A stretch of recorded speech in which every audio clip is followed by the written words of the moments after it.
What's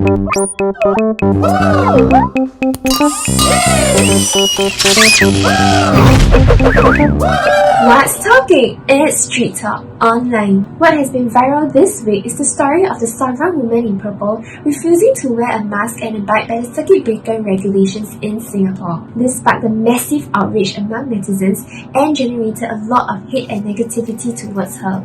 Unfortunately, this is not the only example of an individual receiving a lot of backlash from the social media community recently. In an unprecedented time where people are forced to stay at home and turn to digital forms of entertainment and communication, we are seeing a lot of estranged behaviors from the elderly. Many of them refuse to obey the law. Some are even turning aggressive and violent towards law enforcers. In this week's episode, we'll be finding out from Singaporeans what they think is happening to our elderly during this circuit breaker period.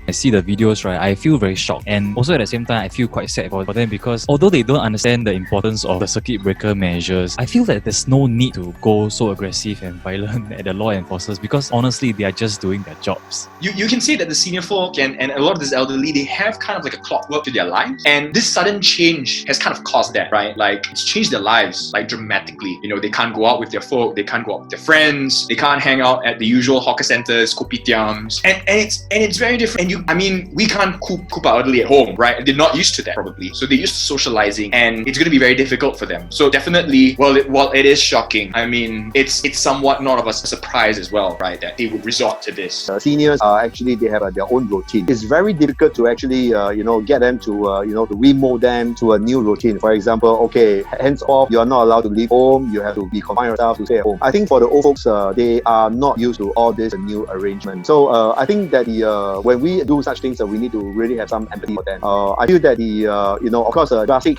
situations call for drastic measures. Government doesn't really have the kind of luxury to actually put in some provision or time or adjustment. But I empathize with seniors.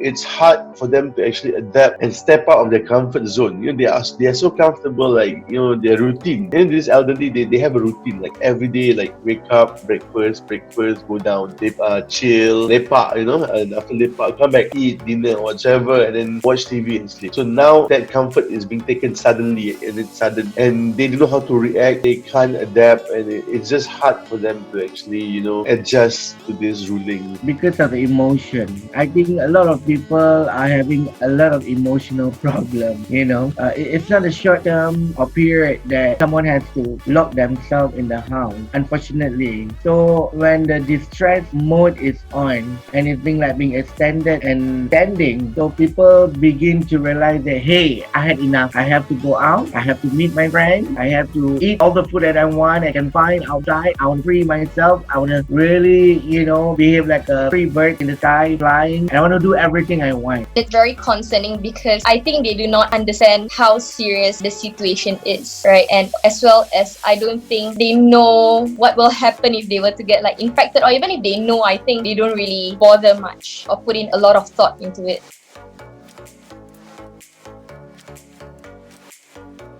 I think it's always good to have a good family and friend support structure, right? Or a support system at any point of time. Yes, we are cooped up at home, and we are separated from those that we don't live with. But I think, all the more digital technology has been a little bit more, it's currently more advanced right now. We have access to better video conferencing, we have access to technology, social media, more platforms to be able to engage, so we feel closer. So we're not necessarily closer by distance, but we feel closer to our loved ones, and we make that conscious effort. We need to have more patience. I feel like when we are dealing with people from that generation, they tend to be a bit more angry, a bit more easily triggered. So I think patience is what we need to have, right? We have to slowly let them know the importance of these measures and how you affect everybody if we don't do our part, of course. And also I feel like there's a need to create more of this kind of relevant content suitable for their generations in all languages and in all kind of art form. Okay, we could also organize things like online competitions maybe, where these people can actually do, let's say, like battle their karaoke skills, and at the end of the day they could win something, you know, some kind of online competition going on. I think that would be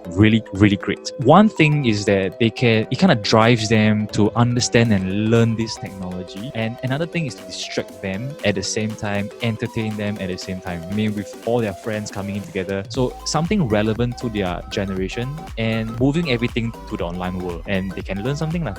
While it is important for us to abide by the law, it is also important to show understanding and sympathy for these people. Together, we can make this tough time more tolerable for the elderly by showing more patience, kindness, and empathy.